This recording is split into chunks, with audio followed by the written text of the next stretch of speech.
Before the call to prayer echoed across Mecca, and before the Kaaba became the center of Islamic faith, it was home to gods and goddesses that defined the lives of ancient Arabs. They were feared, adored, and deeply woven into the fabric of everyday life. But who were these deities? What stories did their followers tell? And why did their worship shape an entire era of belief systems? Stay with me, because the truth about these ancient gods will challenge everything you thought you knew about Arabian history. Long before monotheism reshaped the Arabian Peninsula, the tribes worshipped a pantheon of powerful gods and goddesses. These deities weren't just symbolic figures. They influenced rain, war, fertility, and even fate itself. At the heart of this belief system was Hubal, the chief deity of the Kaaba, alongside the revered goddesses Al-Lat Al-Uzza and Manat, famously called the daughters of Allah. Each one had their own unique role, their own domain of influence, and their own mysteries. So who were they? Let's start with Hubal, the towering figure of pre-Islamic worship in Mecca. To the people of Mecca, Hubal wasn't just a god. He was the giver of rain, the one who decided their fates through rituals.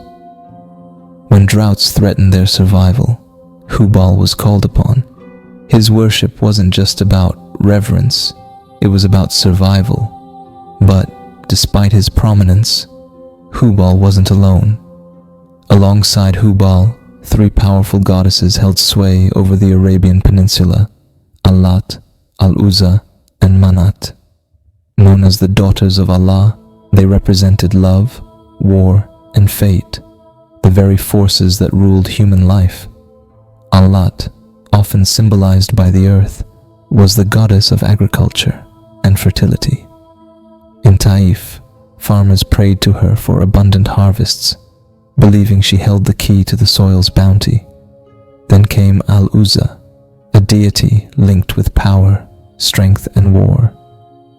Warriors would invoke her name before battles, trusting her to guide their swords and protect them in the chaos of conflict. And finally, Manat, the goddess of fate and destiny, worshipped along the Red Sea. Her followers believed she controlled the threads of life and death, making her one of the most feared and respected goddesses. These gods and goddesses weren't just worshipped. They were part of every decision, every hope, and every fear. Their presence was constant, from the sacred trees where offerings were made to the songs sung in their honor. But why did the people rely so heavily on them?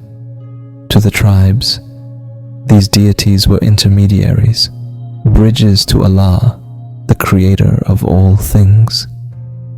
While they believed in Allah as the supreme force, they saw him as distant, too grand for direct worship, and so they turned to the gods they could see and touch, the ones they believed could bring them closer to divine power. The worship of these ancient deities may feel like a distant past, but their stories still echo in the sands of Arabia. They remind us of humanity's enduring search for connection with the divine, a search that ultimately led to one of the greatest transformations in history.